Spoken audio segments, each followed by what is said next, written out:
Seni mengambil keputusan harus selalu memperhitungkan konsekuensi, segala resiko yang mungkin akan timbul. Dan kita harus bertanya, siapkah kita menanggungnya? Karena setiap keputusan dan tindakan yang kita buat akan selalu diikuti oleh konsekuensi. Banyak orang tuh yang hanya mikirin keuntungan, tapi mereka nggak mau nanggung kerugian. Galatia 6 ayat yang kelima, sebab tiap-tiap orang akan memikul tanggungannya sendiri. Ayat ketujuh, jangan sesat, Allah tidak membiarkan dirinya dipermainkan, karena apa yang ditabur orang, itu juga yang akan dituainya. Dalam hidup ini, kita nabur benih. Satu hari nanti, benih yang kita tabur akan tumbuh dan kita sendiri yang akan menuainya. Tiap-tiap kita harus memikul tanggungan kita sendiri. Jadi pastikan waktu kita bikin keputusan, kita siap nanggung akibatnya. Banyak orang gegabah dalam pacaran, nggak jaga kekudusan. Lalu ketika maaf hamil, pacarnya nggak tanggung jawab. Waktu pacaran ditegur, dinasehati, nggak mau dengar. Tapi ketika hamil, ditinggal lari sama pasangannya, akhirnya butuh orang-orang di sekitarnya juga untuk nolong dia. Makanya kita harus siap menanggung akibat dari keputusan yang kita buat. Jangan cuma mikir happy-happynya aja. Dalam hidup ini, selalu ada harga bayar, baik untuk keputusan yang salah maupun benar. 1 Petrus 2 ayat 19, sebab adalah kasih karunia jika seorang karena sadar akan kehendak Allah menanggung penderitaan yang tidak harus ia tanggung. Untuk keputusan yang benar sekalipun tetap ada harga bayarnya. Contoh, waktu saya terpanggil untuk menolong anak-anak di Indonesia, saya dan suami memutuskan untuk meninggalkan Australia dan kembali ke Indonesia. Itu keputusan yang benar, karena sesuai dengan kehendak Tuhan. Tapi ada harga bayarnya. Kami harus melewati banyak masalah, kami harus melewati konflik dengan keluarga, tantangan keuangan, tantangan dengan pekerjaan, dan lain sebagainya. Ada selalu harga bayar yang kita harus hadapi, meskipun keputusan kita benar. Nah, banyak orang nggak punya fighter mentality. Kita harus sadar bahwa setiap keputusan yang kita ambil, baik maupun salah, akan ada selalu harga bayar. Tapi yang saya pastikan begini, kalau kita melakukan segala sesuatu dalam kebenaran, akan datang pembelaan Tuhan. Pertolongan Tuhan dan penyediaan Tuhan pasti akan selalu menyertai kalau kita melakukan kebenaran. Roma 8 ayat 28 berkata gini, di dalam segala sesuatu Allah turut bekerja untuk mendatangkan kebaikan bagi mereka yang mengasihi Dia dan terpanggil sesuai dengan rencananya. Tuhan akan ikut terlibat di dalam hidup kita kalau yang pertama, kita mengasihi Tuhan. Yang kedua, kalau kita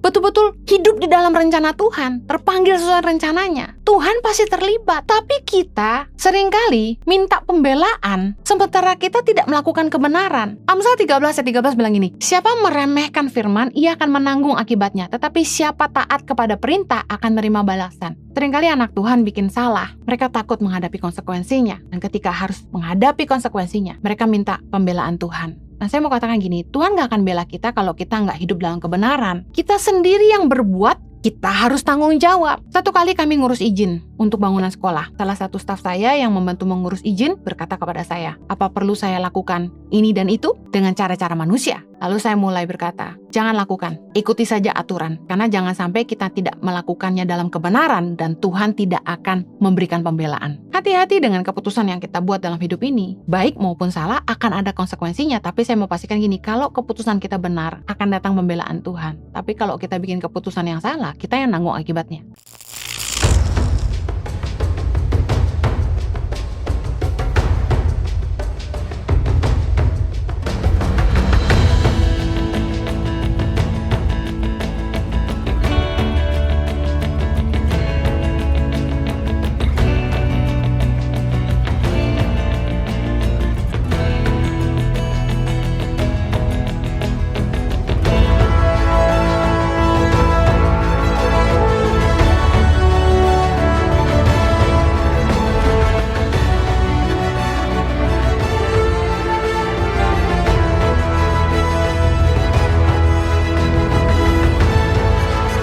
Cerita anak pedalaman dalam meraih mimpi dan mengejar cita-cita bersama Tangan Pengharapan.